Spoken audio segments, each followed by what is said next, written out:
సిరియాలో 2011 నుంచి అంతర్యుద్ధం కొనసాగుతోంది.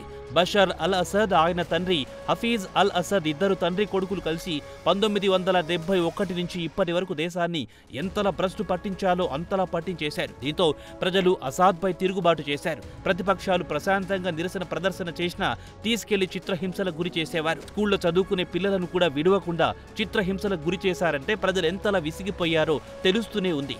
సిరియా అంతర్యుద్ధంలో సుమారు 5 లక్షల మంది పౌరులు చనిపోతే మరో 5 లక్షల మంది ప్రాణాలు అరచేతిలో పెట్టుకుని పొరుగు దేశాలకు పారిపోవలసి వచ్చింది. గత నెల 27వ తేదీన రెబల్స్ అసాద్ మిలిటరీపై దండయాత్ర మొదలెట్టారు. రెబల్స్ ధాటికి ప్రభుత్వ సైనికులు తోక ముడుస్తున్నారు. ఒక్కో నగరం రెబల్స్ చేతికి దక్కుతోంది. ఆయా నగరాలకు చెందిన ప్రజలు రెబల్స్కు బ్రహ్మరథం పడుతున్నారు.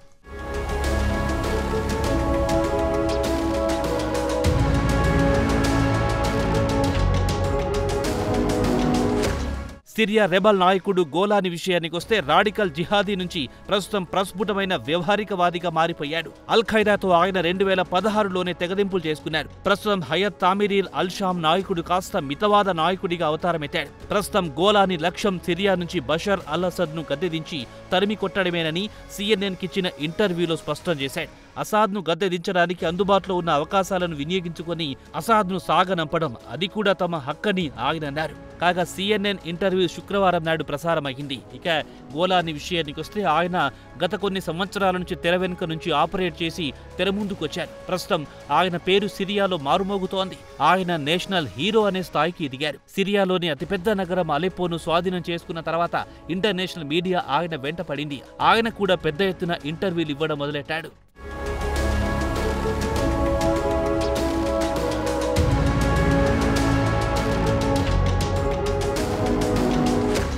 అయితే గత కొన్ని సంవత్సరాల పాటు జిహాదీల మాదిరిగా దుస్తులు ధరించేవాడు. తలకు పాగాతో కనిపించేవాడు. ప్రస్తుతం ఆయన మిలిటరీ డ్రెస్ తో కనిపిస్తున్నాడు. గత బుధవారం నాడు ఆయన అలెప్పో నగరానికి వచ్చినప్పుడు ఖాకీ షర్టు, అదే రకం ప్యాంటు ధరించి నగరంలోని కోట ప్రాంతానికి వచ్చారు. తన తెల్లటి వాహనం ముందు నిలబడి ఆయనను చూడ్డానికి వచ్చిన వారికి చేతులూపుతూ కనిపించాడు. ఇక గోలాని 2016లోనే అల్ ఖైదాతో సంబంధాలను తెగదెంపులు చేసుకుని మితవాదిగా మారారు. అయినా పాశ్చాత్య దేశాలు మాత్రం ఆయనను ఇప్పటికీ అనుమానంగానే చూస్తుంటాయి. ఆయన గ్రూప్ HTS ను టెర్రర్ ఆర్గనైజేషన్ గానే వారు భావిస్తున్నారు. ప్రస్తుతం ఆయన పూర్తిగా మారిపోయాడని సిరియాలోని రాజకీయ విశ్లేషకులు అభిప్రాయపడుతుంటారు.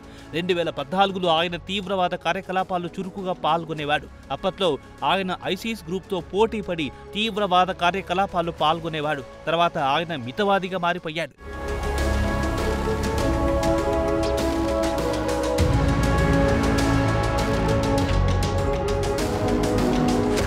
ఇక గోలాని విషయానికొస్తే ఆయన డమస్కస్ జిల్లాలోని మజ్జే అనే సంపన్నులు నివసించే ప్రాంతంలో జన్మించారు.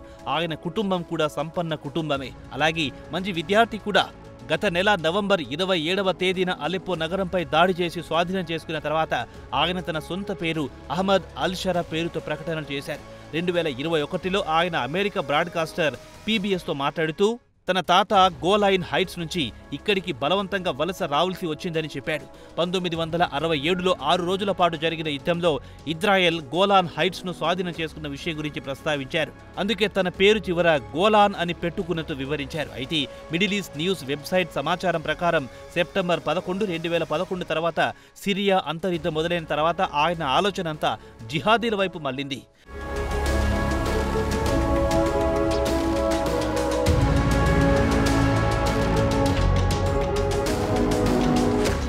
అమెరికా 9/11 దాడులు జరిగిన తర్వాత నుంచి ఆయన జీవితం పూర్తిగా మారిపోయింది. America al Qaeda terrorist Osama bin Laden అమెరికాపై పెద్ద ఎత్తున టెర్రర్ దాడులు చేసిన తర్వాత నుంచి ఆయన జిహాదీ వైపు మొగ్గు చూపడం ప్రారంభించారు. డమస్కస్ నగర శివార్లలో అసాద్ ప్రభుత్వానికి వ్యతిరేకంగా జరిగే సమావేశాలకు, ప్యానెల్ డిస్కషన్లో పాల్గొనేవాడు. ఇక అమెరికా ఇరాక్లో ప్రవేశించి దాడులు మొదలెట్టిన వెంటనే గోలాన్ వెంటనే సిరియా నుంచి బయలుదేరి ఇరాక్ చేరుకుని అమెరికా దళాలతో పోరాటానికి వెళ్లారు. ఇరాక్లో ఆయన అల్ ఖైదాలో చేరాడు. అప్పుడు అబు మసాబ్ అల్ జర్ఖావీ నేతృత్వంలో చేరాడు. ఆ తర్వాత 5 సంవత్సరాల పాటు అతన్ని అదుపులో తీసుకున్నారు. దీంతో గోలాన్ జిహాద్ ఆర్గనైజేషన్లో ఉన్నత స్థానానికి చేరుకోలేకపోయాడు. ఇదిలా ఉండగా మార్చి 2011లో అసాద్ పాలనకు వ్యతిరేకంగా సిరియాలో పెద్ద ఎత్తున తిరుగుబాటు జరిగింది. వెంటనే ఆయన ఇరాక్ నుంచి సిరియాకొచ్చి కొత్తగా అల్ ఖైదా బ్రాంచి అల్ నుస్రా ఫ్రంట్ను స్థాపించాడు.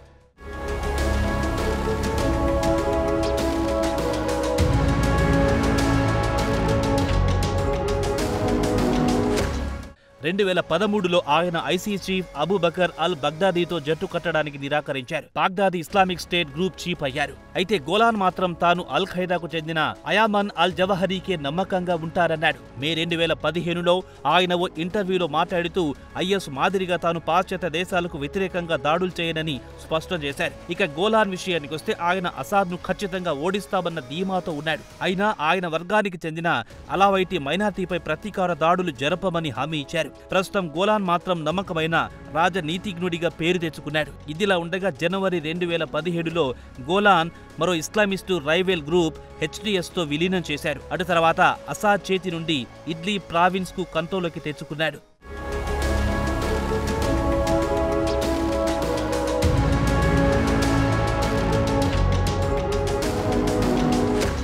తమ చేతికొచ్చిన భూభాగంలో ఉదాహరణకు ఇడ్లీ ప్రావిన్స్లో సివిలియన్ గవర్నమెంట్ను ఏర్పాటు చేసి ప్రజలకు సేవలు అందిస్తున్నారు. అదే సమయంలో తమకు వ్యతిరేకంగా ఉన్న రెబల్స్ను ఉక్కుపాదంతో అణచివేస్తున్నారు. అయితే హెచ్డిఎస్ పై స్థానిక ఇడ్లీ పౌరులు పెద్ద ఎత్తున విమర్శలు గుప్పిస్తున్నారు. ప్రభుత్వానికి వ్యతిరేకంగా గళం విప్పితే చిత్రహింసలకు గురి చేస్తున్నారని ఆరోపిస్తున్నారు. దీనిపై యుఎన్లో కూడా ఫిర్యాదులు వెల్లువెత్తాయి. దీంతో యుఎన్ వాటిని యుద్ధ నేరాలుగా ప్రకటించింది. అయితే ప్రజల్లో తమపై వ్యతిరేకత వస్తుందని గమనించిన గోలెన్ అలెప్పో నగరాన్ని స్వాధీనం చేసుకుని వెంటనే మైనార్టీ క్రిస్టియన్లు ఉద్దేశించి ప్రసంగించారు. తమ పాలనలో క్రిస్టియన్లకు ఎలాంటి హాని తలపెట్టమని హామీ ఇచ్చారు. అలాగే తన ఫైటర్స్ ను కూడా అసాద్ పాలన నుంచి విముక్తి పొందిన తర్వాత అలెప్పోలో శాంతి భద్రతలను కాపాడాలని, ప్రజలకు పూర్తి రక్షణ కల్పించాలని పిలుపునిచ్చారు. ప్రస్తుతం గోలాని బాధ్యత గల నాయకుడిగా వ్యవహరిస్తున్నారు. జిహాద్ మైండ్ సెట్ నుంచి బయటపడ్డాడు. మరి సిరియాలోనూ ఒక్కో నగరం రెబల్స్ చేతికి చిక్కుతోంది. రేపో మాపో డమస్కస్ కూడా చిక్కితే అసద్ ప్రభుత్వం కుప్పకూలుతోంది. మరి సిరియా ప్రజలకు గోలాన్ ఎలాంటి ప్రభుత్వం అందిస్తాడో వేచి చూడాల్సిందే.